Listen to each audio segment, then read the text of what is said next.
The way that you think about yourself, your problems, the world before you went in has to change when you go out because you have changed your chemistry in the brain. Her research has focused on how deliberate cold exposure and deliberate heat exposure can be used to enhance human metabolism. Dr. Susanna Søberg.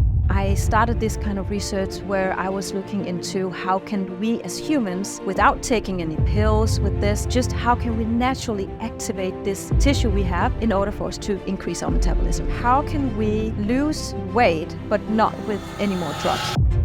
What would you say that change is in the brain and the body with consistent cold therapy? Something changes, and that's the brain chemistry, right? So if you submerge into cold water, you have an increase in dopamine. It could be up to 5 times higher. What is the perfect protocol for heat and cold therapy to optimize my metabolism, to burn fat, to reduce my risk of disease, to live longer, to feel better? Yeah, it's a really good question. Welcome back, everyone, to the School of Greatness. Very excited about our guest. We have the inspiring Susanna Søberg in the house. So good to see you. Welcome to the School of Greatness. Now, this is fascinating because you have a PhD in metabolism. You're essentially a cold and heat scientist. You study this about how people can optimize their metabolism to burn fat, to lose fat, the bad types of fat. And you've been studying this. Your research focuses on the effects of deliberate cold and heat exposure on metabolism and various aspects of human physiology. And in this interview, I want to really explore how exposing ourselves to extreme heat or extreme cold, whether it be saunas and ice, can have a profound impact on our overall health, can transform the way our body looks, how we feel, how we think, and how we attract more great things in our life. So that's what I want to explore today. And how long have you been doing your research on metabolism as a PhD? And what is the greatest finding that you've discovered from all your years of research so far? Oh, that's a good questions, definitely. So I've been doing this kind of research since 2016. Where I initially got into the research field of something called the brown fat. And we're going to elaborate on that just a little bit later. But the brown fat is part of our metabolism. And I wanted to figure out how can we activate this kind of healthy tissue in the body in ways to get ourselves healthier and also to lose fat. So that's the main thing. So it's a new discovery that this kind of healthy fat, if you activate that with cold, then you increase your metabolism and you can lose weight. And even if you have type 2 diabetes, it's a really good way to lowering your glucose levels in your blood. So with that in mind, I started this kind of research where I was looking into how can we as humans, without taking any pills with this, just how can we naturally activate this tissue we have in order for us to increase our metabolism. Gotcha. And then cold and heat came into the picture. And I started in 2016, just trying to figure out how do people use cold and heat today? Can we activate the brown fat with cold air? How about cold water? As in Denmark, we do a lot of cold water swimming. So that idea pretty quickly came up as a fun way to activate the brown fat, but nobody has done it yet. So that's exactly where I started. What's been the biggest finding so far in researching metabolism for the last 7-8 years and doing these studies? The research that I did was in metabolism and brown fat activation, and we found that if you activate your brown fat by doing deliberate cold exposure, so winter swimming in cold water, and you do that for multiple seasons, then you can increase your brown fat activation. You will also have a better glucose balance, meaning that you will have a more efficient way of getting rid of the sugar in your bloodstream because it's just more efficient, and lower insulin levels, which is a good thing to have low insulin levels. That means that all your cells in your body are very prone to feel if there's sugar available. And if there's sugar available, we should have a fast metabolism to get that sugar out of the bloodstream and into your cells so you don't get that high blood sugar levels. Interesting. Yeah. Okay, so you found that so you were first off researching about metabolism. Was it more on how to lose weight or how our metabolism works? So more basic science, like what is this tissue? Can it activate the metabolism? And I wasn't doing mice studies or cell studies, so I wanted to see if intervention in humans could actually make a difference on something like blood pressure, brown fat activation, glucose metabolism, and insulin levels. So I had all these measures, which are like more the hardcore outcomes, but it was also a way to see, can we use this in a lifestyle intervention? Yes. Because that will help people get healthier. And were the interventions that you were researching only cold and heat therapy, or were there other types of interventions you were studying for activating metabolism? That's a good question. Yeah. So in research, you have to focus on some things, Right. because it takes a lot of reading and learning on specific things. So when people do a PhD, they have to be very narrow in what they do in order for them to become really experts in what they do and understanding what they're doing, because so much is happening in the body when you research just one cell or one mechanism, one pathway. And I was researching both the cold and the heat, and even a way to use that as a lifestyle intervention. So I did a lot of field studies before. So researching, how do winter swimmers go out winter swimming? How do they use the heat? And how does that affect our physiology and biochemistry? So it was kind of both things. So it was huge for me to study all that at the same time. Wow. In terms of the types of fat the body has, because there's brown fat and there's white fat, is that correct? Is there a different type of fat that we have as humans? Those are two very distinct kind of tissues. Okay. That's true. And what's the difference between brown fat and white fat? And are there other types of fat, or is that the main fat that we have in our body? Yeah, so that's the main fat that Okay. we have in the body. So people know about the white fat, and the white fat is the bad fat, the unhealthy kind of fat that we want to get rid of. It's on the belly, on the stomach, and around our inner organs, and it's called visceral fat. Okay. And we want to get rid of that because that's what increases our risk of type 2 diabetes, obesity, which is like increasing a lot at the moment, because you can see in 2030, it's estimated that around almost 50% of the people in the US would be on the obese scale. Really? Yeah. So that's how it's estimated at this moment. So by 2030, and we are getting there, right? Yeah. It's soon. And so that's the visceral white fat that Yeah. causes people to be obese. Yeah. What causes a human being to gain so much fat? What are the main factors? So that's if people stop moving. So if people are not exercising enough, not moving enough, if they eat unhealthy kinds of fat, which is processed food these days. So unhealthy kinds of food and too much of it. So there's like, if you don't burn the calories that you take in, it will convert to white fat. And the body is that's how we are built. We want to survive, okay? So that's the body's just built to survive. And because you used to starve, right? At moments we had fasting periods back in the days where we don't have all the food available all the time, but we do today.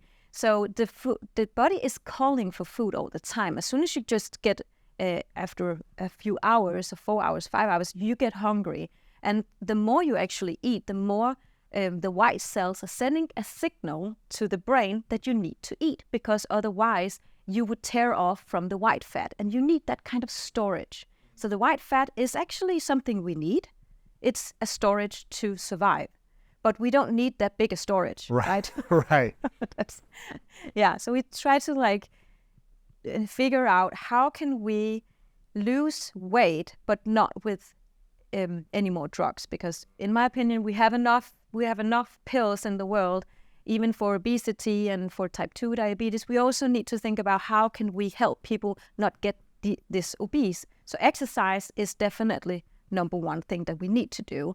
But on top of that, it seems that if you use cold and heat therapy, then you can also boost your metabolism even more and top that up. And that's going to also tear off some of the white fat, because you also activate the brown fat.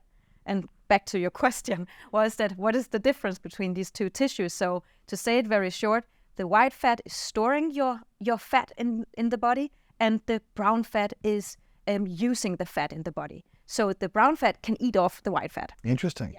So we want more brown fat. Yes. And we want the brown fat to be healthier, it sounds like, or more efficient, so that it can burn the visceral white fat from our body. And I think I'm hearing you correctly that the internal fat that's in our organs or inside of us sounds to be more dangerous than the external fat that's on the outside. Is that correct? Yeah, that is correct. We can't see that, right? It's internal, but it affects our organs, our hearts, our digestive system, I'm assuming, all these different things to be efficient in our body or inefficient.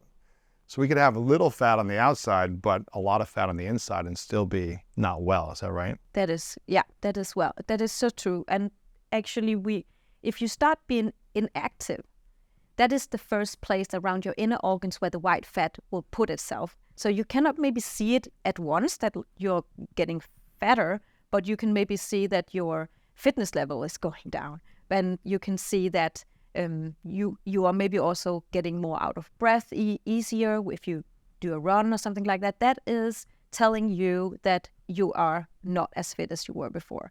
And correlating with that is increase in white fat. And it starts around your inner organs, which is the most dangerous kind of fat storage, you can say. And then it also puts, as you said, on the outside. Excess, on the outside. Yeah. So when you were doing these interventions and studying cold therapy and heat therapy, what was it about cold therapy that was a big aha for you when you started to either apply it with case studies and with yourself practicing this? What was the research telling you about the power of cold therapy and activating the brown fat, the metabolism, losing weight, all these different things? Oh my God, it told me a lot. It told me something on a scientific level, but also on a personal level. Because when I was researching this, reading everything I could around this, doing my own research in it, started also doing winter swimming myself.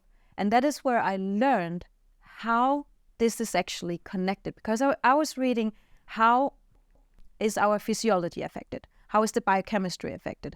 And I did understand that. And I did understand how is our neurotransmitters activated and how's the brain and how is the physiology and also the psychological effects of this. But when I saw the winter swimmers, it didn't really match what I read. So there was something missing there.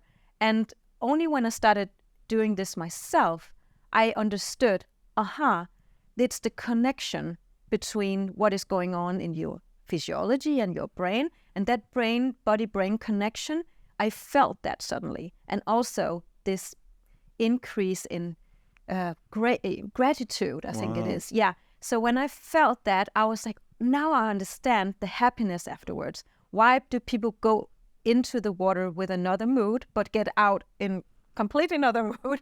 I could not understand it really, but I did when I started doing this myself. I would say it was painful at the beginning, but once you get over that, you increase your pain threshold, that's what you do, then you start to enjoy it, and you can then feel the neurotransmitters you cannot feel them increase, but you feel the effects of it afterwards. And then what you thought about before is not as important or as bad as it was when you go up from the water. Mm-hmm. So I think that transition I did not understand from the research, but I understood it when I did it myself. So doing it yourself, yeah. So you were reading the research, and you didn't make the full connections until you started to apply it yourself and see the actual effects emotionally, mentally, and physically. Yeah.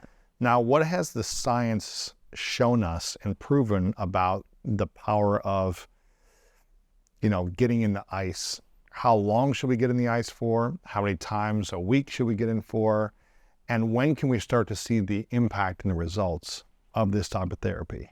Yeah, so there are actually not that much research saying exactly how many times should you do this per week. I'm sure more will come.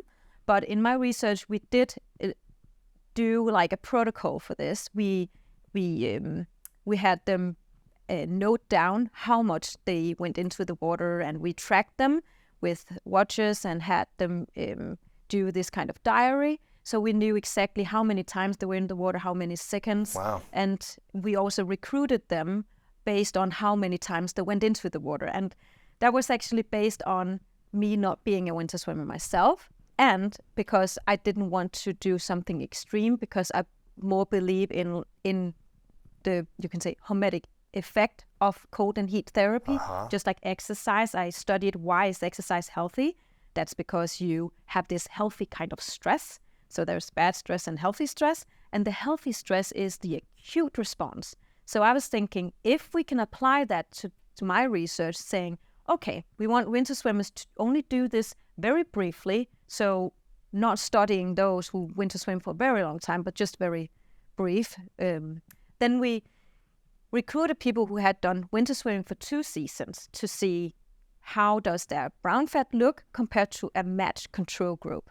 And when we then watched them swim for a season and measured their brown fat on multiple times, and we tested so many things, we took biopsies and everything. But what we then discovered was that they did 11 minutes of cold water swimming per week in total, but divided on 2 to 3 days, and per day they went into the water 3 times. So if you divide that out in just minutes, that would be about 1 to 2 minutes each dip, which is not that long. It's not long. It's not long. I mean, everybody who is healthy and don't have heart diseases or unregulated high blood pressure, I mean, they can build this up slowly over time, and it's feasible, I think. Yes. Even for me, who Right. I didn't want to become a winter swimmer because I was afraid of the cold myself. So I was thinking, this is really good because it's actually feasible, and we did actually see that there was a difference between these 2 groups. So 11 minutes per week for the cold. So 11 minutes per week for the cold. You had one group doing that, and what was the other group? They were just not in the ice at all?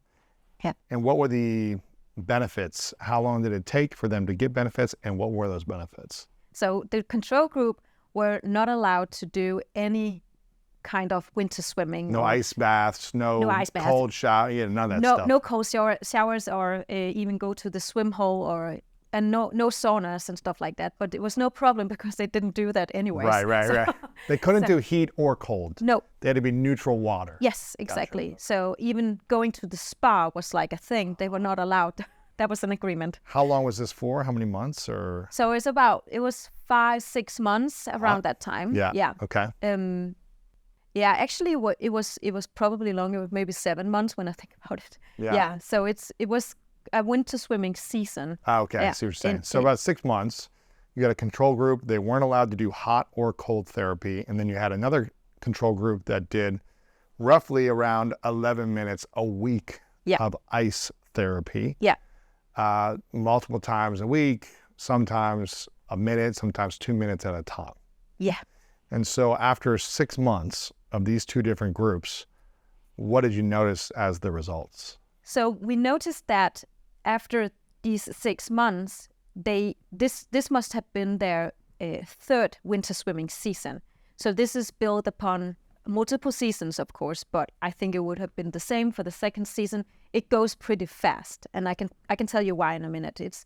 So we saw that they had more activation of the brown fat. So we measured that with both PET CT scannings, but we measured specifically also how much heat they increase from the brown fat, because that's the end product from brown fat. The brown fat is actually our inner radiator, you can say. It's this little furnace that increases our heat in the body so we don't freeze to death.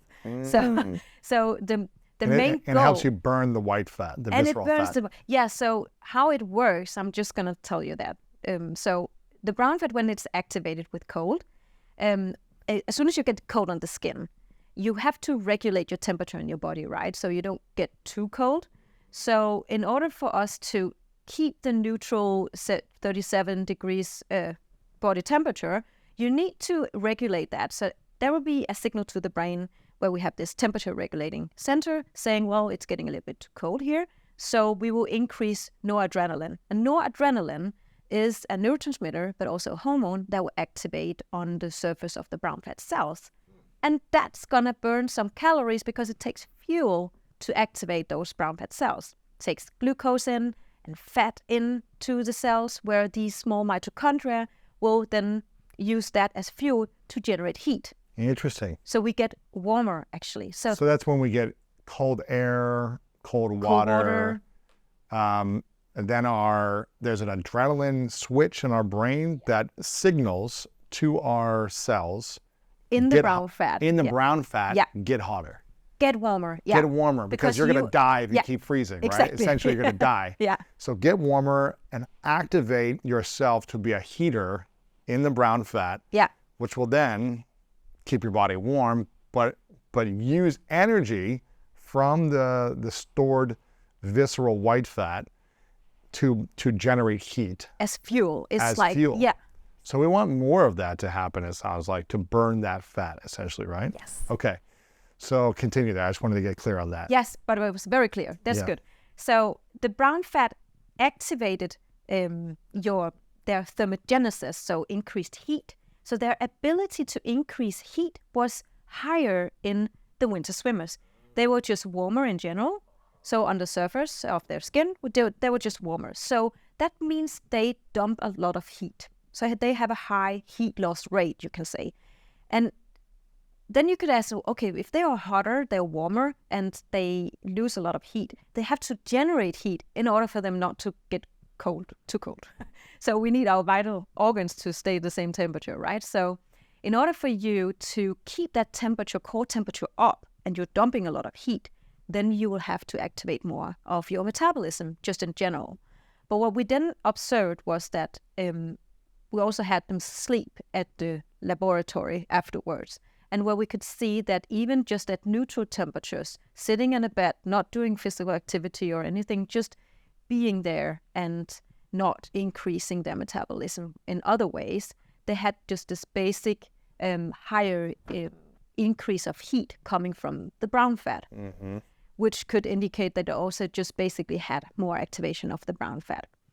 We would have to study that more to be more clear on what exactly is going on here. But I think it's very interesting that we saw that basically they had more activation of the brown fat when they were cold, but also when they were not cold. So all the time it was all activating. the time. It was activating, Yeah.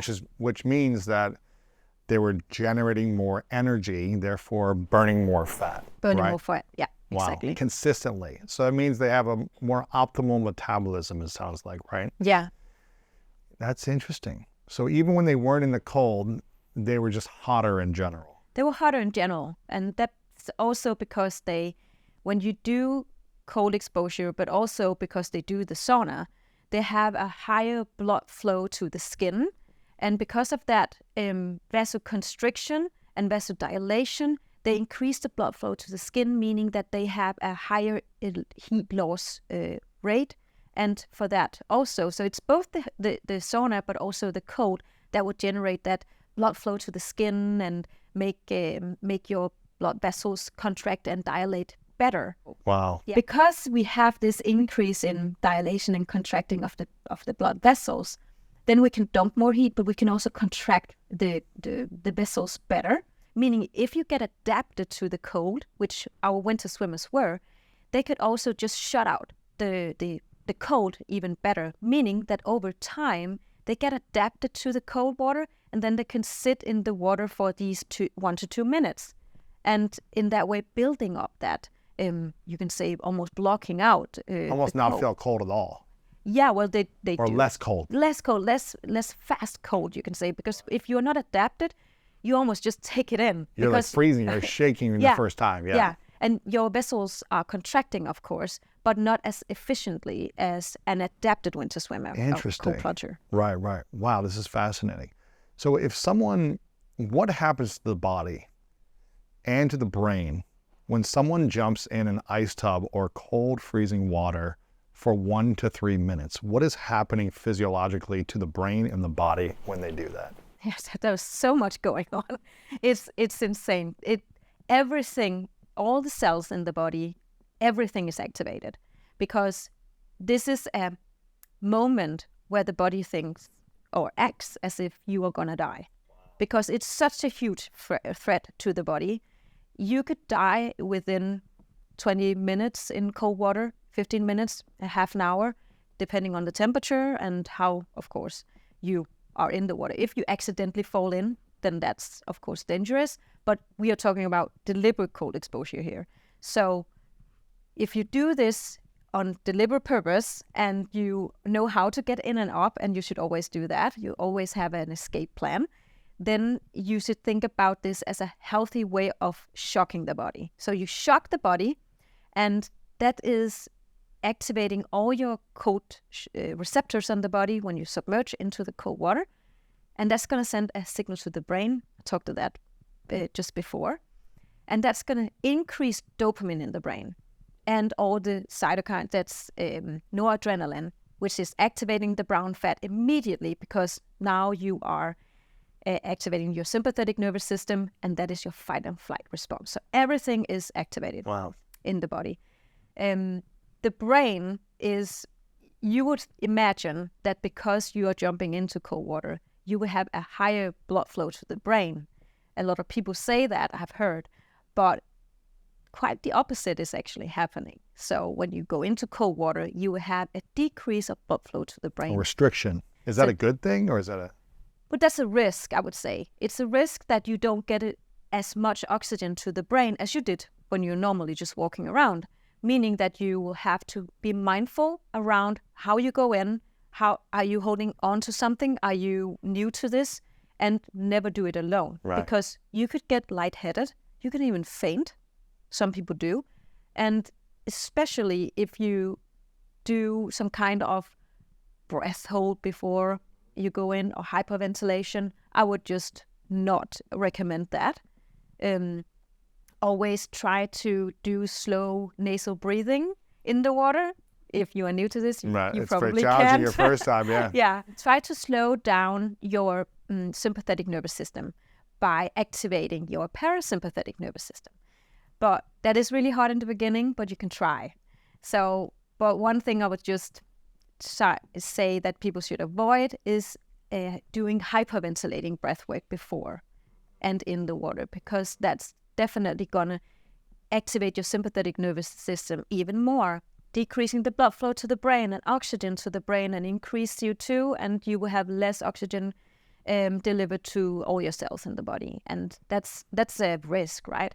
So what you want to do is slow nasal breathing, or you can even do in through the nose and then out through the mouth. If you can do that and try to like keep calm and thinking about that there's nothing wrong in just breathing through the mouth. If you're panicking, that's of course one thing you have to do, but then go out and make it a good experience, and then you can go in again. Sure. But what you do is activating the sympathetic nervous system. If you can breathe through the cold shock response, then you are definitely good.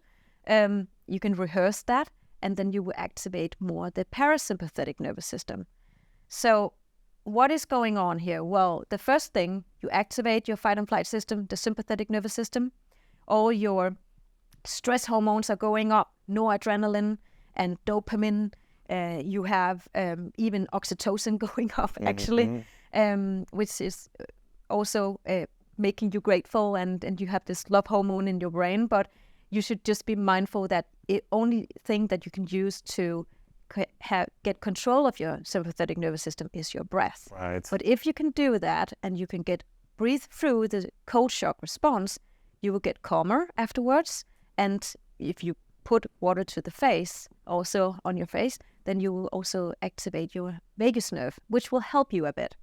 And so don't just go, below the neck. Also put water in the face when you're doing it. well, you could, yeah. It's hard though. It's hard though. It's cold. Well, one thing I think that people should maybe try to avoid is the head dunk, if anything. Really? Yeah. Avoid it. Yeah, I think so. Yeah. Even if you're more advanced or you've been doing it for a while, you still think avoid it? Well, it's just because avoiding it will help you keep your heat up in the body. So it's to avoid hypothermia. And hypothermia is a risk. And it's a process. As soon as you go into the water, you are on the process of hypothermia. Wow.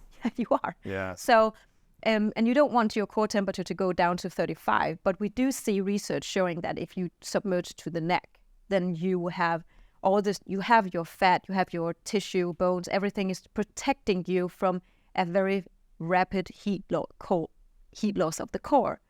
But that rate will still be high because the water is cold, right? But if you then dunk the head, then you will increase that heat loss rate up to 36% extra. Wow. So you don't want to lose heat that fast because it could be dangerous potentially, and also because you could faint when you don't get that oxygen to the brain.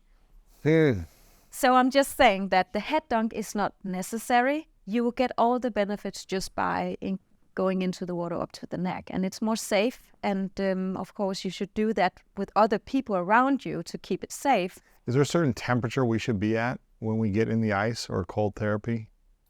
So cold water is per definition 15 degrees Celsius and under. What is that Fahrenheit, do you know? I'll look it up later, but 15 degrees, 70? 6 or something? Okay. I don't know. Because I usually go in around 44 degrees Fahrenheit. What is it? 59 degrees Fahrenheit. 59. Yeah, 59. So under 60. Yeah, under 60. Fahrenheit. Yeah.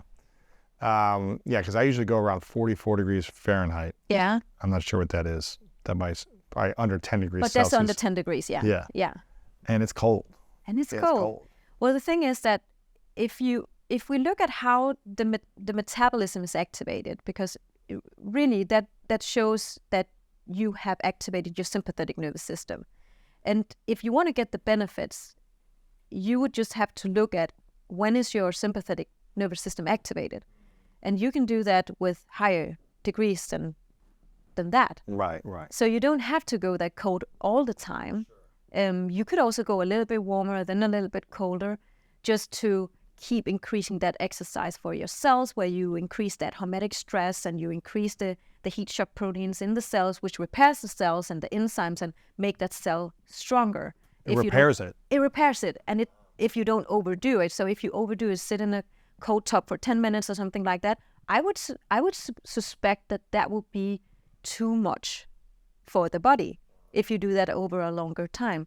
We do need research which shows that how is the higher threshold for this, and both temperature-wise but also timing-wise. Sure.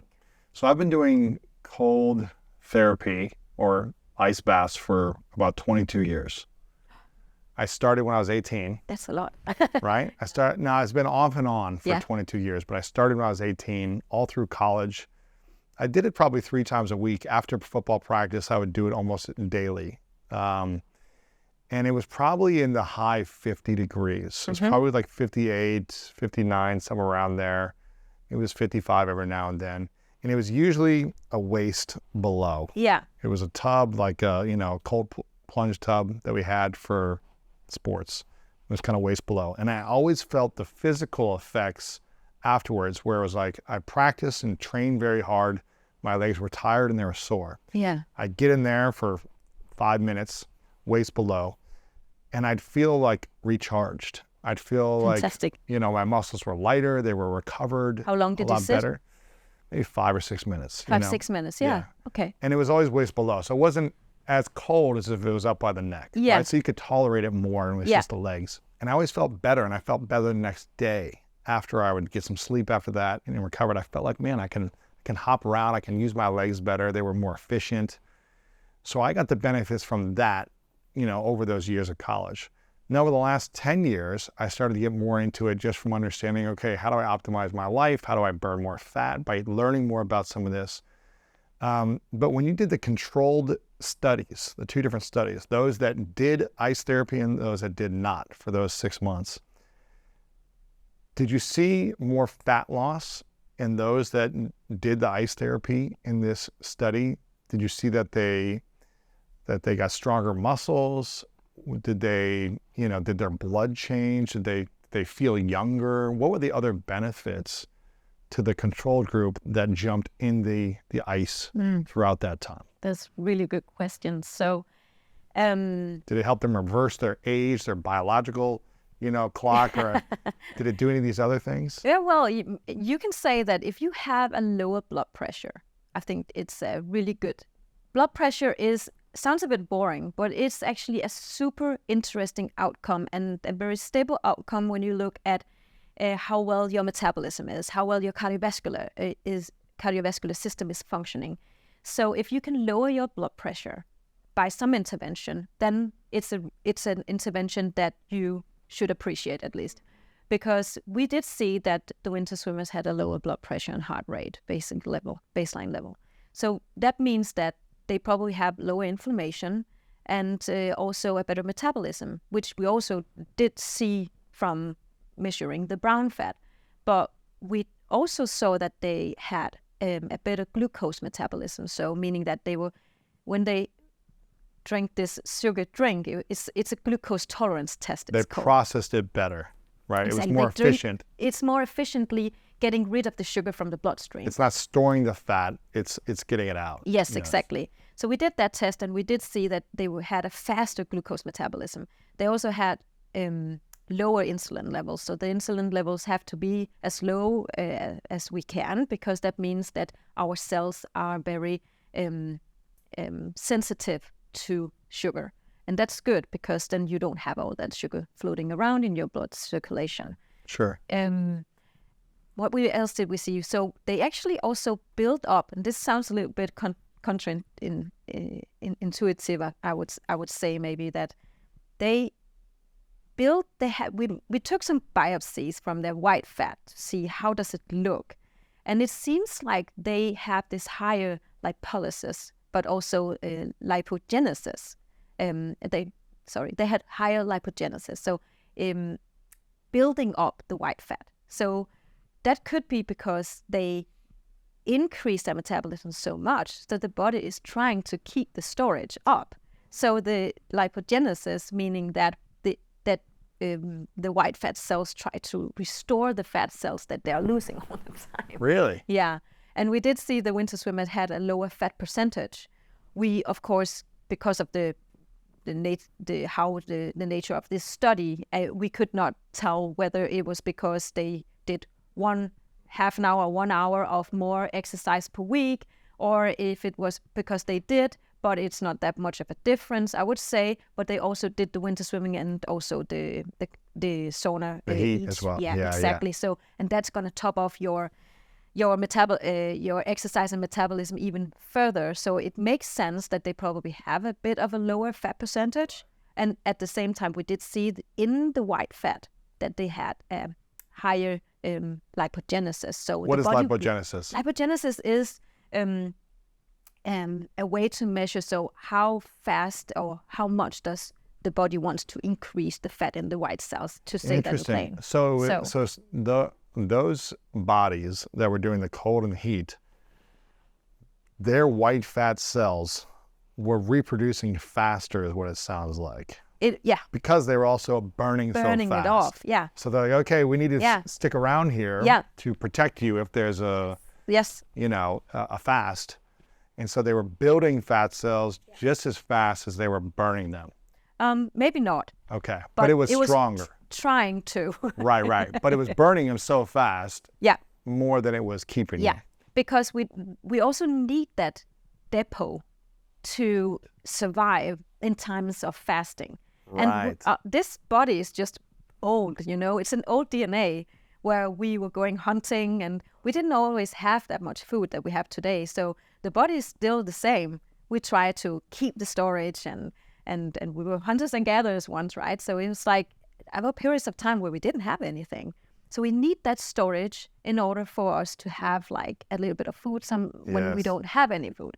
So we still have that. So we still try to build that. And I mean, as long as you are aware of your hunger during cold and heat exposure, you will get more hungry probably, and you don't overeat, then you are prone to lose weight, I would say.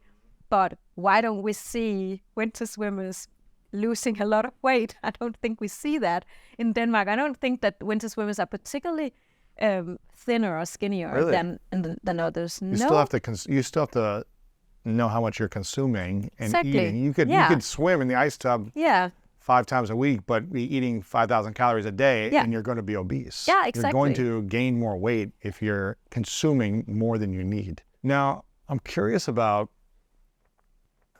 mental health and ice therapy, or ice and heat therapy. I don't know if you studied the gratitude levels, the level of, harmony and peace that people were experiencing? Or maybe you can't talk about the science of it, but did you notice any differences between the two control groups, those that were doing cold and heat therapy versus those that were living their lives and not doing that? Was there a level of happiness that was increased, or gratitude, or appreciation, or a level of calm and peace from those that were doing cold and ice? Or were you able to notice that at all? Oh, yeah. Really? Absolutely. Yeah. Absolutely. What did you find in terms of mental health around that? So this is just the observations now. So I did notice that our group of winter swimmers were definitely just also telling us that they are more happy now and they are more calm now than before. Really? What we did after this study that we published in Cell Reports Medicine was a randomized controlled trial. It's not published yet. But what we saw here was we did an intervention where we had all the subjects in the study wanting to winter swim, but half of them became the control group, and half of them became the intervention group. So none of them had actually tried this before. And this is where we really did see the difference. So I could not see that in the other study I just mentioned, because they were already winter swimmers when I met them. Yeah. This was a new group that never done it. This was just a new group, yeah. And half of them got to do it, the other half didn't get to do it. Yeah, exactly. So what we did see here was that as soon as they started winter swimming, they changed the mood when they came into the lab, and also when we were meeting up with them out on the jetty. They were just happier human beings. Yeah, so I think the most, you can say, the best story of this was this guy who was kind of like a very firm one, he was angry. I think he was a bit angry when he met in. He was angry, but he knew what he wanted, and he had his company. He had a lot of employees, and he was busy, but he wanted to be in this study. And I was amazed. I was like, wow, you want to spend time in this when you're so busy? But of course, he was very good on pointing on time, and that's a good subject. So I wanted him in the study, and also just to observe how would that change his mood. He told me before we started the winter swimming part. He told me that he always yelled at people in his car. So I had this rage. Road rage. Road rage, yeah, and that's not fun. I mean, it's not fun for him to be. He was an angry person. Yeah, he was frustrated, irritated. Yeah. Yeah, exactly. So he was irritated. But then he told me, after he started winter swimming and we met in the lab again to lab test, I think it was 1 month or 2 months into his winter swimming, and he came into the lab flying, I would say, like, ta-da, into, and he was like, I cannot describe how much this has changed for me, my mood. And then he told me a story about now where he winter swims before he goes to work, goes into his car, and he just, what is this called? Like, you just... He just goes with the flow. Yeah, he's goes relaxed. with the flow. Yeah. Just says to the other car, come in Go front ahead. of me. Yeah, cut me off. Yeah. It's all good. Yeah. Yeah, so more easygoing, more balanced maybe. And then he told me that in the meetings in the morning, he had his employees always at this first meeting. But one of them came to him and said, we've been talking and something has changed with you. And we cannot tell what is going on, but something has changed. Right. Did you fall in love somewhere? Yeah. That's exactly what has changed. And he had not told them that he started this study. Really? In this study. So he told me this story, and he was like, I didn't know that I was projecting this kind of like more easy going or balanced mood, or he didn't know, but he was definitely more relaxed when he came into the meetings. Wow. So I remember this subject made an impression on me. Interesting. Yeah. Wow. That's powerful. Now, is there a benefit over being submerged in cold water versus a cold shower? Is there a difference in the impact and the positive effects of that? That's a really good question. And many people ask me that, because the one thing is that cold showers are available for most people, right? So it's a good place to start if you if you don't have access to the ocean and you need to buy a tub and that's expensive maybe. So start off with the cold shower is a great thing, because you activate your sympathetic nervous system, you activate your brown fat. You are doing that? Yeah. Okay. definitely. You could do that just by going outside in a t-shirt. Interesting. And as soon as you change the temperature on your body, you will activate your cold receptors, and that's going to increase and turn off and balance out your temperature by activating the brown fat and eventually also the muscles if you need to increase temperature further, right? So the cold showers will be a great way to start, but it will probably not activate your parasympathetic nervous system. On the contrary, probably, because it's just making you very cold and you don't get the activation from your diving response, which you do when you submerge into the top. You could help it with splashing water to the face by activating the vagus nerve, but eventually it would be two different ways of activating your both your neurotransmitters and also your nervous system and your metabolism. You don't need to do cold showers for more than 30 seconds. Really? No. It's you don't have to do that long. Am I right? Yeah. But what about, the cold tubs or the cold rivers or the cold lakes or whatever? Is it better to be submerged in cold water, or is a cold shower equally as good in your mind? I think submerging the body, it has more benefits than just the cold showers. And this has much to do with the physiology also, because when you submerge into cold water, you will have the exercise of the blood vessels. So you will have the constriction, and when you then go up, you will have the dilation afterwards. If you then only do the cold showers, you will only have activation of the sympathetic nervous system. Mainly, you will have that mainly. If you activate the sympathetic nervous system in the cold water, if you submerge, you could, if you can get over the cold shock, you will have the activation of the parasympathetic nervous system.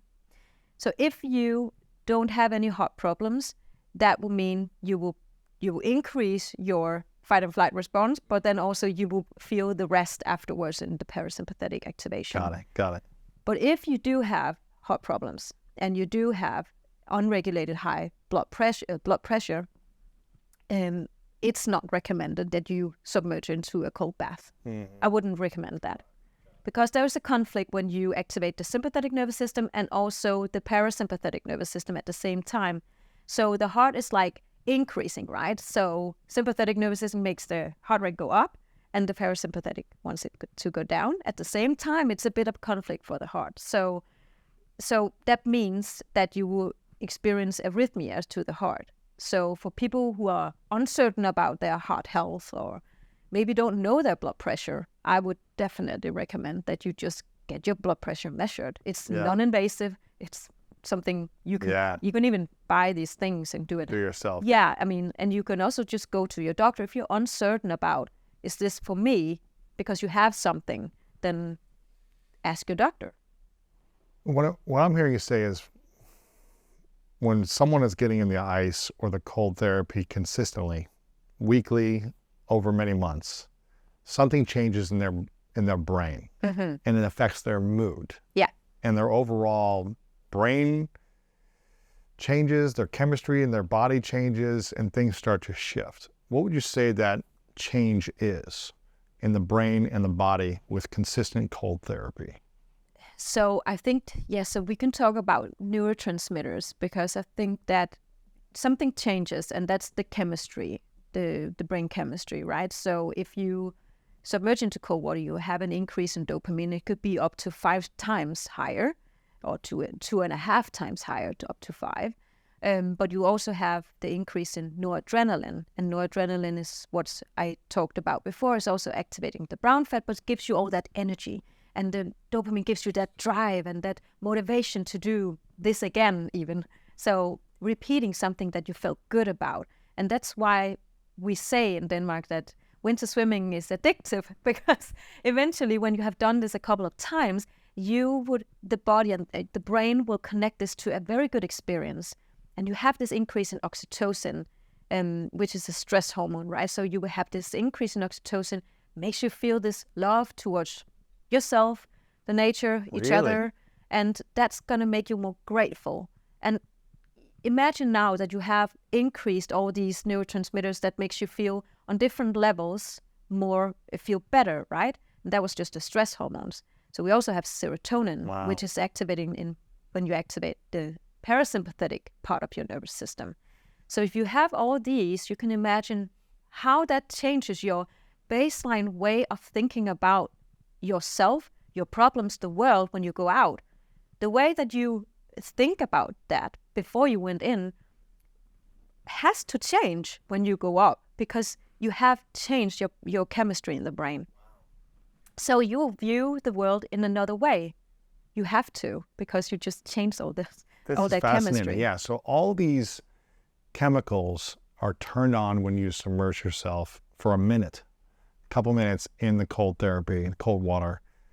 And if you do that consistently, you're just automatically going to be a happier, more positive person. Your body forces you to love yourself and love others more, is what I'm hearing you say. Yeah, it sounds a little bit magical, but right, it's but like... it's forcing self-love and love for others. Yeah, it could be that, I mean, even though it sounds a little bit magical when we talk about it like this, but this is just chemistry. It's science. It's just science. Yeah. Science. This is what happens. So when this increases in the brain, it has to change the baseline. And imagine when you do this multiple times per week, this would change the way that you see yourself, the gratitude to the world, yourself, others, your family, and how you project that, your way of seeing things. You project some energy, right? And that energy will be received by others. They will cast that back at you. And in that way, you will be able to change the way you work around in your world and with others. So it could really change a lot if you could just change the way you see the world, 100%. See yourself or your problems. Do you feel like cold therapy allows you to heal your body, but also allows you to heal your mind? Yeah, definitely. Yeah. Really? Yeah. And I mean, this is not the way it's healing the mind is not part of my own research, but this is what I talked about in the beginning. The connection between these two, the body and the brain, is really not it's not divided. So I figured out that if I was studying this metabolism, I needed to understand the rest. And I needed to understand how the brain is connected also to the brown fat, because it is. It's activated by your central nervous system. Wow. So it's actually you can say something in between, right? So even though I studied metabolism, I also studied the brain, because I had to understand how is the body affected in this cold water. And the brain is affected, and how you feel afterwards will be affected because of the chemistry that happens. Yeah, just the body thinking, you're about to die. This is amazing. So you're forcing gratitude in the body chemically. You can't even control it. You're just going to feel better. You're going to have more love, more patience, more gratitude. The more consistent you do this. I love this. And I've definitely felt those effects myself. Mm-hmm. I'm curious about heat therapy. And, we talked a little bit about ice therapy. But I'm curious about heat therapy. I've got a sauna. I finally got my first home this year. Oh, you do? And so I never, I had to go to the gym to use the sauna. Yeah. So now I have a space that I have my own. And I have a Swedish style sauna, not an infrared sauna. So first I want to ask, is there a difference between types of saunas? And then what are the main benefits that you've seen from studies on heat therapy as well? Great questions, because the way we receive the heat is going to determine what outcomes there will be. Really? Of course, yeah. So if you do the traditional Finnish sauna, then there will be some other outcomes than compared to what we know of today from the infrared saunas. So infrared saunas should also be divided into if it's near infrared, middle, or far infrared saunas. Okay. So getting advanced. Yes. Yeah. So you can say that the near infrared saunas, they penetrate the heat, the body, the skin deeper, but is not getting your skin hot. So that means that you won't feel the heat, but it is working deeper in your tissue, right? So you have the middle, that's something in between, but the far infrared, that makes your skin heat up. It's only around 40 degrees Celsius. I I don't know in Fahrenheit. Sure, no worries. Someone will figure it out. We'll figure it out, yeah. So it will make your skin feel warm, but not too warm. So it's a mild kind of a sauna. But what the good thing is about that is it is going to affect your blood vessels. So meaning it will dilate your blood vessels, and you will have that better blood flow to the skin.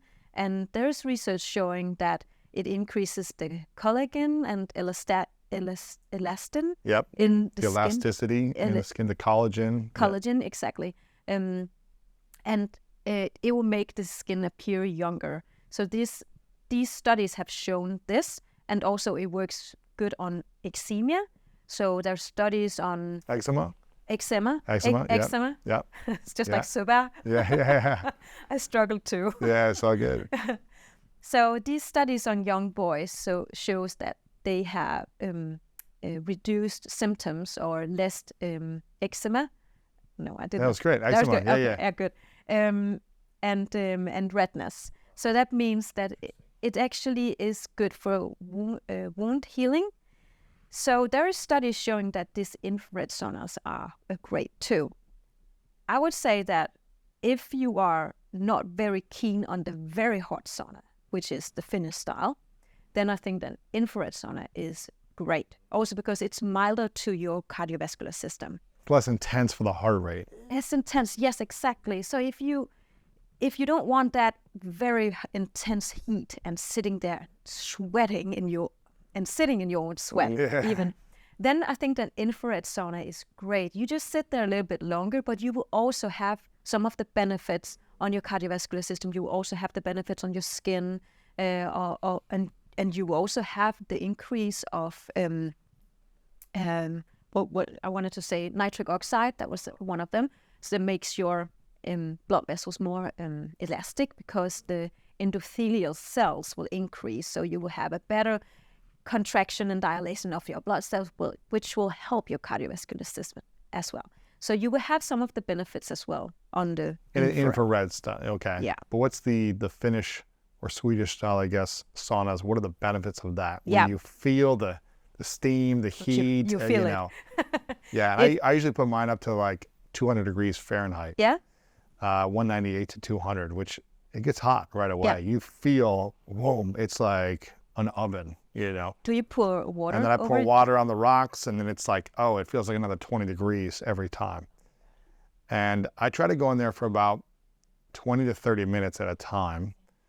And what are the differences or the benefits of doing that style of sauna? Yeah, but it's a good rate. It's a good timing, I would say. So there's more research on the Finnish style compared to the infrared, I would say. On the infrared, it's more on the skin thing and what I just talked about before. But on the Finnish style, which is hot rocks and pouring water over the stones and steaming and stuff like that, it's more hard on your cardiovascular system. But definitely there's more research on that showing some really good outcomes. And here I will refer to some Finnish sauna studies, where this cohort study where they have followed 2,000 to 3,000 sauna bathers in Finland, starting from 1982, I think it was. So they followed them for many years. And in 2015, they published this amazing study where they looked at all these people who have done saunas. How many times per week did they go into the sauna? So they divided them into groups of how much sauna, so how many times per week, and how many minutes per time. And what they saw was that in the control group, they did 1 time per week. So I think that's amazing, because a control group could be something totally different, and we couldn't almost not compare, right? But in this study, I think it's great that they the did control some, group, they once a did week. some, so they were not completely other people's style, they were the same phenotype, as we say. So, and they did this for like 20-year study or something, right? Yeah, it's 25 years, wow. So 28 now, I think it is. Yeah, okay. so it's a long study. Yeah. Long study. So what they found in 2015 was that if you do saunas 2 to 3 times per week, you will have a lower risk of cardiovascular diseases of 27%. Really? Yeah. And if you do it 7 times per week, which is like one time every day. day. Yeah. It's a lot. But if you do that, it's up to like 46, I think it was. So it's a lot. 46% decrease Of cardiovascular wow, diseases. Really? Compared to those who were doing it one time per week. Really? Yeah. But you also have to keep it within a certain time window. So What's the time window? Yeah, I looked at that because it's like, is there like a higher threshold for when it's not good for you anymore? And it seems like at 30 minutes, if you stay in there for one session, 30 minutes, it plateaus out with the benefits. So meaning that we seen an increase again in cardiovascular diseases. So it means after that time. Yeah. So hormetic stress, back to that. So if you overdo the healthy kind of stress, it becomes bad stress. Interesting. Because you overdo it, and then the cells become exhausted and they age faster. So you want to give them that burst of like the healthy kind of stress, shock them a bit with the cold or with the heat, but don't overdo it, because then it becomes more of the chronic one that we know about, right? Chronic stress, yeah. So no more than 30 minutes at a time. No more than 30. What's the temperature range? And can you do 30 minutes back to back in the same day? Like if you go hot, cold, hot, what does that look like? Yeah, so I think the lowest time there was like 10 minutes, which is a good timing, because if we compare with my studies, we saw that if you do 57 minutes per week, so now I just jumped from the Finnish sauna studies to my study. 57 minutes total in the per heat. Week, yeah, yes. Per week, divided on 2 to 3 days, where you alternate between the cold plunges and the sauna. And if you divide those 57 minutes out on these 2 to 3 days and only 2 saunas per day, then that divides up to 10 to 14 minutes each session, which if you then look at the sauna cohort study, the window there for where we see the most benefits is actually around 10 to 20 minutes. So it's like if you can keep it seems that if you can keep it within this time window, you should be doing healthy kind of stress to your body. But overdoing it is not good if you stay longer than that. How much total time in one day should someone do in the heat? Like if you wanted to do multiple rounds, what's the maximum? If you got out after 20, 30 minutes, could you go back in later, or is it too much, you think? It depends on how many times you want to go. So 37 minutes per week, you can divide that out. So how 57 minutes, right? 57 minutes, yeah. So if you divide that out, you can do it as it fits you, of course, but maybe not go over the 30 minutes. I see what you're saying. Yeah, so you can play with this a little bit if you look at these studies and you compare this, but doing 10 to 15 minutes should be feasible and should be enough per session. So if you do that, you can do that 2 times in one day, and that adds up to 30 minutes or something. Now, what's the benefit of doing hot therapy and cold therapy at the same time? I mean, in the same day, alternating. Yeah. The benefits of that. Yeah. Are there benefits? Is that not a good thing to do? Is it better to do cold and hot at the same day, alternating? Yeah. So the alternating thing is what I studied in my study. So that's actually based on plunging, going into the cold water, then you go into the sauna, cold water, sauna, cold water, and then you end on the cold water. That's what I recommend. Should we always end on the cold? Yeah, I think so. Why is that? Yeah. What are the benefits of ending in the cold? Well, if you end on the cold, then you activate your metabolism once again, right? Oh man, it's always more painful. You just want to be warm and just be like, all right, I'm done. Yeah, I understand. And I must say that the only reason why I did this myself and practiced this is because I didn't have access to a sauna. So I went to the open sea in rain and snow and went for a winter swim. And in the beginning, I didn't have a sauna, so I couldn't really try this out myself. But what I realized was that I had to go up and walk home, and that was cold. But eventually, when I tried this a few times, I started to realize that I warmed up quicker, but also that I felt like I had done a workout. And then I started to figure out, well, this must be my metabolism still going on. And it seems that still burning, just burning, and it lasts for 48 hours afterwards. Really? So you have this afterburn, you can almost say, is after exercise. So if you end on the cold, you force your body to heat up naturally. And if it heats up naturally, you activate the brown fat for hours afterwards because the body is trying to like heat up crank up the temperature again. But it takes energy to do that. And doing so, it takes glucose and fat from your bloodstream. It has to. And the muscles are even helping to do that. So if you shiver a little bit, that's okay. And it's good because you burn off calories. So if someone watching or listening said, you know what, I want to be the best student I can be. I want to be, Susanna, tell me exactly what I should be doing for the next 6 months of my life. If I can fully optimize heat and cold therapy, if I've got access to this, I can find the gym that's got the plunge and the sauna, or I've got one. What is the perfect protocol for heat and cold therapy to optimize my metabolism, to burn fat, to reduce my risk of disease, to live longer, to feel better? What is that perfect protocol? How many times a day or week should I be doing all of this? What should I start with? How long? And how should I finish? Yeah, it's a really good question. And I would love to say, this is the perfect protocol. But I don't think we can actually say that there is one.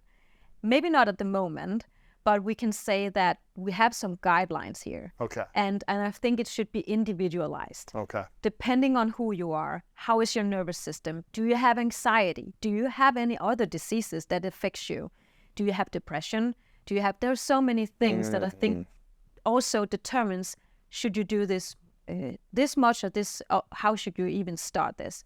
But I think a guideline could be 11 minutes of cold per week and 57 minutes of heat per week divided on 2 to 3 days. It could be a protocol that you could go for or aim for, and ending on the cold is maybe also advanced. So maybe wait with that or start with it if you feel that you can. So it really depends on who you are, I would say. But it's a guide. You could go for it that. Sure. And if there's someone that was like, you know what, they're already in great shape, Yeah. they want to push the boundaries per se without going over the boundaries, what would you prescribe to them as something to try? Obviously, it's all individual and they need to test it, but can they go over 11 minutes of cold therapy a week and over the 57 minutes? Or would you say try not to go over that, even if you have perfect health, great biomarkers and all that stuff? Yeah, I love that you asked me this question because it's also about how can you optimize your health, but also is there any extra benefits of doing so? But do we even know that? Maybe we don't. We don't know if above 11 minutes is beneficial for you. Maybe it's actually where we see the benefits. Talking about the hormetic stress before, so we have this window. We do see that for heat, so it's very possible we would also see that for cold, and the alternation between the cold and the heat. So if we want that perfect window, we would need more research, I would say, but we could aim for the 11 minutes per week. If you do 12, you will be fine. I'm pretty sure it's not like that. It's just a magic number 11. Sure. It's just in the paper. But you could go for around that number. But I would say there is no need to do more, because if you also want it to be healthy for you, don't want to risk anything, then why do more? You don't need more. You don't need it. Yeah. It's not necessary to take the risk. So if you do this, 11 minutes, 57 minutes, your metabolism is going to be optimizing itself. You're going to be burning these excess calories that you don't need, and it's going to have the afterburn effect as well when you do this. And if you compound it week after week, I'm assuming your body just becomes more efficient. Exactly. In your metabolism, and your nervous system will also open that window for both pain and for stress, so you won't feel pain and stress as efficient or as hard as you did before, because you increase that pain threshold. So by doing so, you work on so many different levels of your nervous system, so your tolerance is just increasing. But that doesn't mean that you should push yourself too much. I see what you're saying. So there's some competition going into this as well, because we are competitive human beings. Let's push it. Let's go farther. Yeah, exactly. But be mindful around doing so will push maybe your nervous system out where it shouldn't be, and also maybe increasing risk of things that we have to learn about. Yeah. It's like competition should not be part of this. Yeah, I like this. This is something you mentioned here that I think is really important, because I think a lot of society in general has become too comfortable and doesn't focus on intentional levels of stress to create more emotional agility, right? There's a lot of emotional weakness, I think, that certain people have who haven't conditioned themselves to tolerate pain. And like you mentioned here, when we deliberately stress the body and the mind or the brain with cold and heat therapy in a contained amount of time, we increase our pain threshold, which makes us less reactive in the world, more compassionate, more kind, more generous. And we aren't going to be in fight or flight consistently throughout the day. We're going to have more calm and peace when there's chaos around us. And it sounds like your test studies, the control group that implemented the cold and heat therapy over 6 months, they were able to tolerate pain more. Is that correct? Yeah. And also increasing that pain threshold makes them more, you can say, it makes them less prone to stress. So you will be less prone to mental stress and also feeling that physical stress. So any kind of pain, actually. Yes. So because stress causes physical pain. Yeah, you hold on to the stress, your body, your heart, your chest feels heavy. Yeah. You get headaches, all these different things. And that's why it's important to deliberately inflict pain on your body. Yeah, and it creates this motivation of doing things that are actually hard, because you have already done it and you have overcome it, and you have now realized, it's not as painful anymore. So you maybe run 2 kilometers, but then you find out, well, I'm not that sore anymore, and then I can run 3 and 4 and 5, and then suddenly maybe you're running 10 kilometers. I mean, you increase your pain threshold by opening that window for whatever stressor you are taking in. So now I'm talking about some physical stress, but it could also be a mental stress. So we know from research that if you get adapted to physical stress, you open your window also for mental stress, meaning that you can tolerate more pressure, you can tolerate more, I don't know. Sure, just things that are happening in your life. Now, when a human being has a low threshold for pain, and they are unable to take the emotions of the world, the physical challenges of the world, the demands of their relationships, health, career, different things, when they have a lower threshold, are they more susceptible to have a higher increase of disease later in life? Or what do they have when they have a lower threshold for pain? Yeah, definitely. Because if they have a lower threshold for pain, stress, that's within the same window, because if you have lower pain threshold, you will also be more prone to stress, right? Yes. So if you have that, then you increase your stress or your anxiety, and you will be more prone to depression. You will be more prone to have cardiovascular diseases, because if you don't have you open that window for the pain to get uncomfortable, then you will probably also have a higher risk of cardiovascular disease. So we know that if people don't exercise, for example, that is a way to open that window for stress, right, and pain. So if you do that, you would also have less risk of getting depression and anxiety. And if you increase that hormetic stress in the body by exercise, cold and heat therapy, then you will lower your risk of depression and anxiety and cardiovascular disease. And it works together. It's like when you do that, you lower the inflammation, right? You increase the TNF alpha, which is lowering the inflammation. That's also what you experience as an athlete when you submerge into the cold water. That lowers the inflammation because it activates the immune system. Yes. And because of that, you increase your pain threshold, and you can tolerate more. You open that window for stress, but both physically but also mentally. So I think it's something that is really important to think about for the future when we do more research in this, that just because it's a physical thing that we do doesn't mean that it doesn't do any really, really good things for our mental health, because physically being able to tolerate pain means that we will lower the anxiety level and depression. And we do know that inflammation and depression is associated. Really? Yeah. So if the body has more inflammation, we're more susceptible to depression? Yeah. Really? Yeah. Wow. And so it's new research. It's from this millennium. Sure. Do you feel like that's why there's more people on, I guess, medications than ever before, because they have more inflammation in their body and more excess, I guess, white fat, and that's linked to depression? Yes. Wow.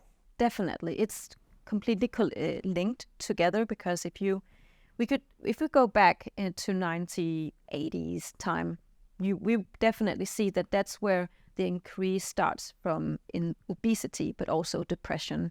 And really? Yes. So, and it comes with also technology, right? And it comes with social media. Lots of things. Yeah, exactly. So many things. So it's not the only reason why you're feeling depressed is because you have more inflammation, but it's linked to it. Yeah, but all these things are causing the inflammation. Right. So the stress. Yeah. So this is the root cause. The root cause is of course everything around us, what's happening, our way of living, our modern lifestyle. Yeah. But excess foods, all these things. Everything. But it's like the root cause of this is inflammation. And inflammation increases both cardiovascular diseases, which is number 1 killer in the world. And then we have the depression, which is like one of the top 10 also killers in the world. So if we then look at why depression is increasing, there are studies showing that those with depression also have higher inflammation. So inflammation also causes in itself then depression and dementia, and one of them is also Alzheimer's disease, right? Right. So if you drop the inflammation, yes, you are also most likely decreasing depression or anxiety and stress. Yeah. It may not fully get rid of that, but you're highly likely to decrease it a lot. Yeah. Right.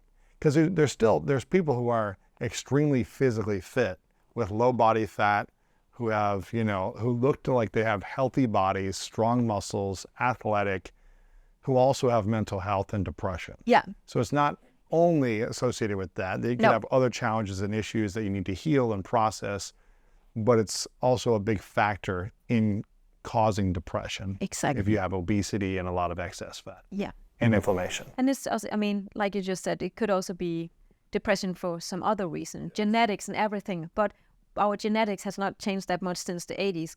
Come on. Yes. It's not possible. It must be environmental changes that happens, and that's the way we live today. So which is causing then inflammation, and inflammation is then causing the obesity and the depression, and the obesity is also causing so it's just linked so much together. Then what I wanted to do in my research is looking at how is metabolism affected, like basically, and how can we lower that inflammation.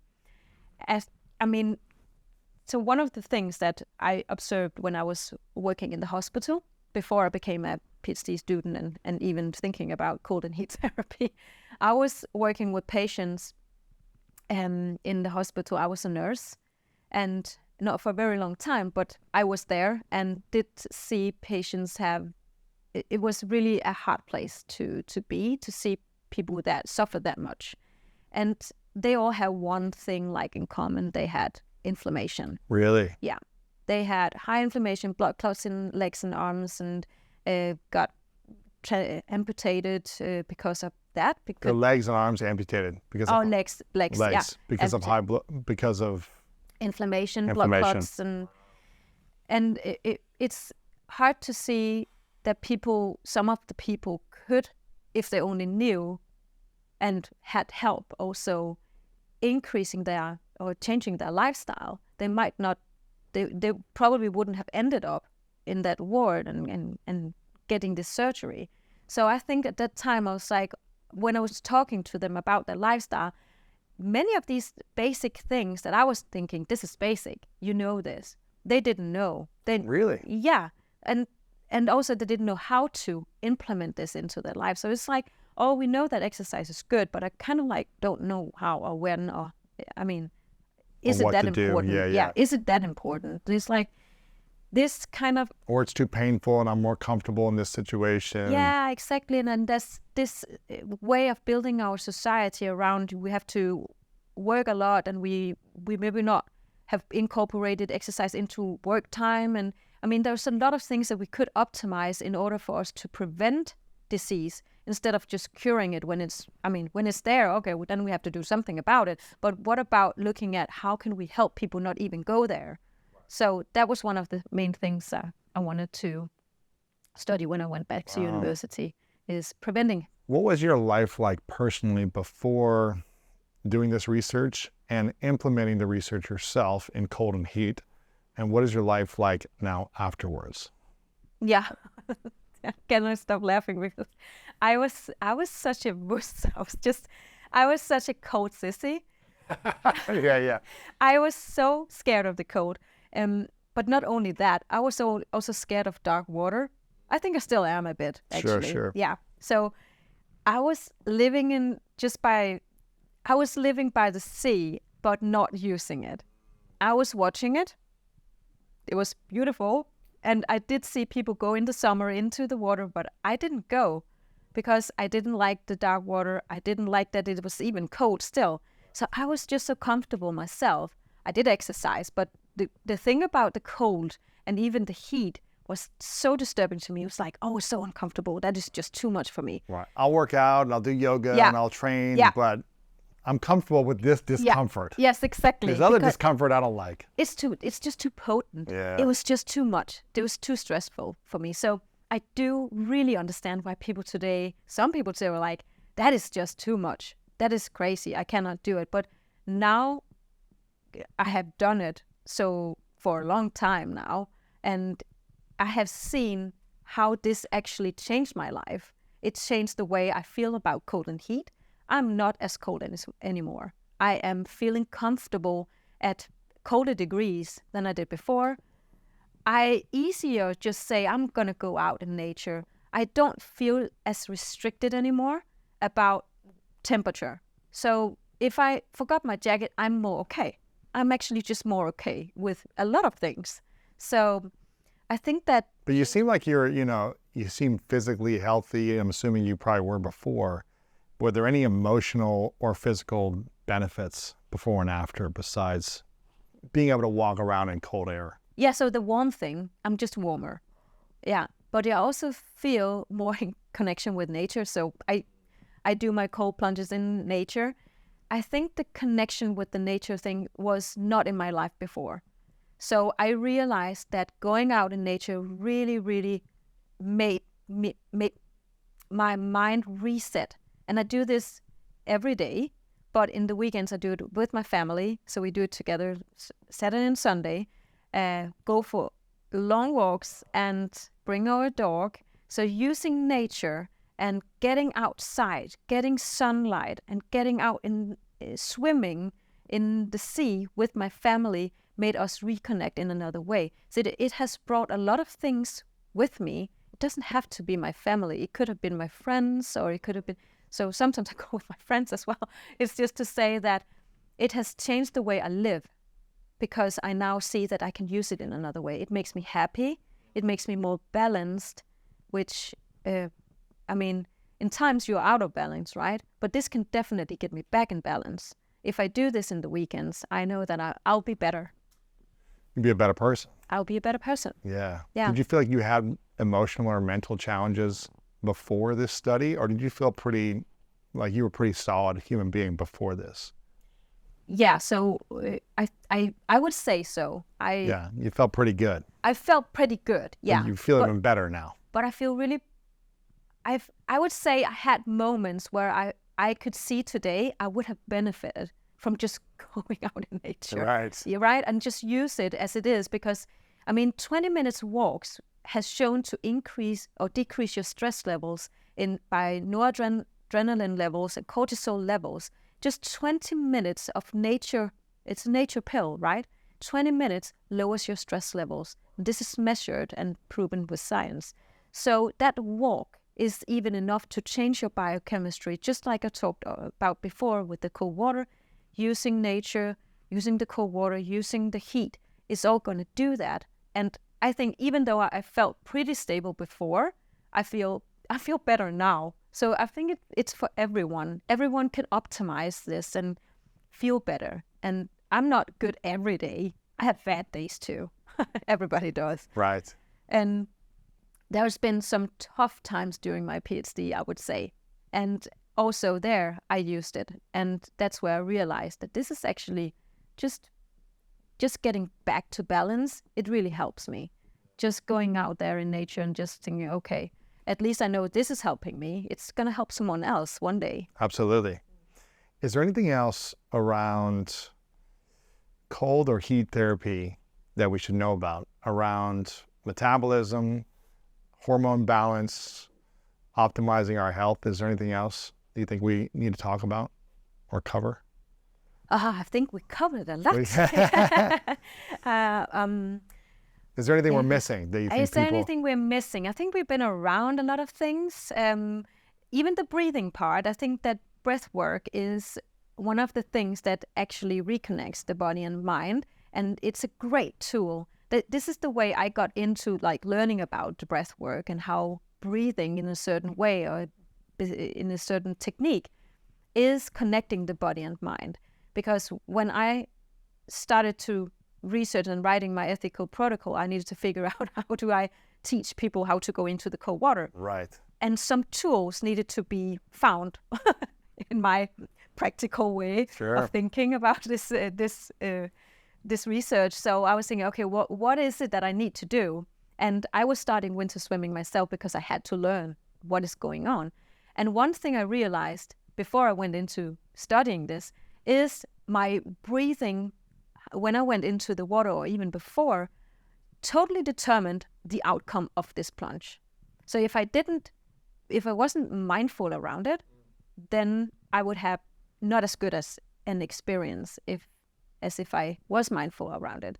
So I started to practice a bit with how to breathe before and after and in the water, and figured that if I do it slow and try to slow it down, I also do that when I exercise actually. So after like a sprint or something, then I try to like do a slow inhale, and then so try to slow down the heart rate, and then you actually catch your breath way quicker. And you also do that in the cold water. By doing slow breathing. Yeah, exactly. What is the optimal way to breathe to put your brain and your body in harmony and balance when you're feeling stressed and overwhelmed? The best way to breathe. Yes. Is there a breathing technique? Is there some type of... I think there's several, but I think slow nasal breathing and doing it just for a couple of minutes actually is enough. If we should do something like very short and practical, but slow nasal breathing. In and out of the nose? Yes. And you can also do box breathing. I think that's very efficient one. I have used that a lot. So doing this kind of like practice this every day, box breathing is actually very good, I think. Can you explain box breathing? Inhale through the nose for 4 seconds and then exhale. And then you exhale a little bit longer, so then do maybe 6 seconds, and then you hold your breath. You hold 4, and then you could start over. Yeah. So you can play around with that a little bit, but it's a really good thing if you can do the exhale a little bit longer than the inhale, because that slows down the heart rate. So if you are anxious about something, if you are going to do a talk or you are going to a meeting or something, and you are a little bit nervous, you can do this right before, just for a couple of minutes, and your heart rate will go down, and you can think, because then you have oxygen going to your brain, and then you can answer actually. If our heart rate is up and we are shallow breathing, what is happening to the brain? If you are shallow breathing through the mouth, for example, you are activating your sympathetic part of your nervous system, and you don't want to do that if you want to go in and do something where you need to use your brain. And going on a stage or going to a presentation, or you want to go to a job interview, you want to be calm, because that's going to increase the blood flow to the brain, and that means also oxygen. And you need the oxygen to think. So doing shallow breathing is going to activate the sympathetic part of your nervous system. That decreases the blood flow to the brain. So you should try and calm down by doing the nasal breathing or box breathing before. Yeah, so get more oxygen to the brain. Keeps you focused and keeps you more alert also, but it keeps you focused, and that's the main thing you want to be. Yes. This is inspiring. I love this stuff. I've been, studying and implementing a lot of these things myself over the years, and so it's helpful for me to understand more of what is helping me, how I can improve it or adjust my strategies, and also just understanding how it impacts my body and my brain. So I'm so grateful for all this information. Where can we follow and support you the most right now, Susanna? Where you're on Instagram, you're on Facebook and YouTube and all these places, but where can we support you the most today? Well, actually, I'm just finishing up an education that I've been working on for, I think it's more than a year now. And this is aimed for instructors and spars. So if people want to learn more on how all this works and how to implement this for themselves and to use for their customers or something like that. So I've made this education to teach the physiology and the biochemistry, but in layman terms. Meaning, because I think that people need to learn more about this in order for them also to teach this. And I think there's a lot of teaching going on. So yeah, so I'm making this education. It will be available by the end of the year. Yeah. Where can we go for that or get on the wait list for that? That's on my website on soberginstitute.com. Okay. And there you can go and sign up to get a notification for the education. Okay. And I'll send that out to you. Soberginstitute.com, right? Soberginstitute.com. Okay. So we'll make sure to check that out. You post mostly on Instagram, right? Is that your main place? Yeah, but I'm everywhere. You're everywhere. Yeah, exactly. We'll have this stuff linked up as well in the description, but soberginstitute.com is the best place to go. SOEBERG, correct? Institute.com. This has been inspiring. I'm excited for the work that you've done and the research you've done. It took, 6-7 years of research to be able to get this information for us. So thank you for dedicating your whole, PhD to helping humanity improve through this information. I can only imagine how patient you must be to get, research and a scientific study complete in 7 years of doing this, and all the different people that you have to coordinate and all the different data points. That's a lot of life. It's a lot of time of waiting, of hoping you get some good intel back. So I want to acknowledge you, Susanna, for making a decision and a commitment to doing that research for that long, for staying dedicated to this in the ups and downs, because I'm assuming there's a lot of challenges in it. You gotta get the funding, you gotta deal with thousands of people you're doing the data with. But I acknowledge you for taking on this challenge and giving us these tools. Thank you so much. Because otherwise, a lot of people could be doing ice or heat and they could be harming themselves. They could be doing it incorrectly and hurting their bodies and their minds. So I really acknowledge you for doing that work. 7 years is a long time to dedicate your life to one thing. And I'm grateful that you did this, because so many people in the last 5 years have been getting more into ice and heat therapy. And now they have, tools and science backing it even more now. I think they were feeling the benefits and seeing it, but now they know the benefits based on your research. I've seen Huberman talk about you and your research. And so it's really cool to see the impact that you're starting to have in a big way. And I'm excited to see more of it coming in the future. Thank you so much. You're welcome. You're welcome, Susanna. This is a question I ask everyone at the end. It's a hypothetical question. It's called 3 truths. So imagine you get to live as long as you want to live in this world, but eventually it's your last day. You're as old as you want to be, but it's your last day on this earth. And you've accomplished everything you want to accomplish. Whatever direction you go, family, career, life, all of it, it happens for you.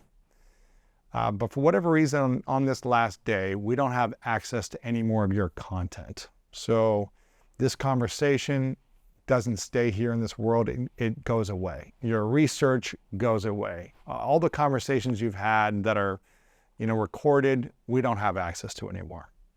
Hypothetical scenario. But on this last day, if you got to leave behind 3 lessons with the world, 3 things that you knew to be true, that you would want to share with the world, what would be those 3 truths for you? Oh, my. That's a really good question. So I think that, it's most life lessons, I would say, because it's not maybe that much about my science, because, well, my science has showed me, and what I want to show then give to the world is follow your passion.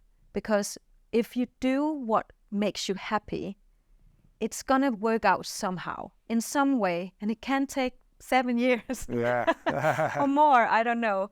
But if you follow your interest and your passion, something good will come out of it. You just stick with it. It's not even, doesn't have to be greener on the other side just because it goes faster or better or whatever for others. And then I would say also, if you want to be successful and you want to be successful, I think one of the things is try not to look for validation too much. Try to validate with yourself. Is this what I want to do? Am I focused on something here? Am some kind of external things trying to lure me out of the way? Or am I going off track here? Am I following my path that I think is interesting? I don't need to ask everybody for their validation to get what will be valuable to me in my life, right? Yeah. So validation can be a little bit of a dangerous thing. I think it's validating with yourself is better. You cannot expect other people to completely understand you. That's the one thing, right? It's if you expect that, then you have to wait for a very long time, Right. and you won't do anything because you're scared that the people would judge you or won't understand you, or so. Yeah, I think I've had a lot of people not understanding me, but I did understand myself what I wanted to do, and not only with my research, but maybe a lot of things. So it's like, but I've been happy with my choices and just following those paths. Okay. So stay true to yourself. Okay. What's the 3rd thing? The 3rd thing, what would that be? I would say your family. Be with your family. Even though that you think that there's so many things you need to do, I think that family is just so important. I know my boys are growing up and they're 13 and 11 and 13 right now. So I'm just thinking they're moving away very soon and I have them right now. So I also want to spend time with them. But luckily, they love to do what I love to do. That's nice. So I just bring them. So finding things that you can connect with and do together is actually giving a lot of love and a lot of value in your life if you can find that. That's beautiful. I appreciate that, Susanna. Final question, what's your definition of greatness? My definition of greatness. Oh God, greatness is when you do something with passion, you love, and you also have an ability to do that every day, and you can just follow that path. I mean, if it brings you joy or money or it brings you success in some way, good. But as long as you can just do it and you can strive with that and be happy with it, that's greatness. Susanna, thank you so much for being here. If you think about it, we didn't have shoes for most of our existence, right? So if anything, we would have had something to cover our feet to protect it from abrasions. But this idea of wearing, big sneakers that are meant to kind of buffer, or spring us is a relatively modern phenomenon. That's like a less than 50-year ago phenomenon.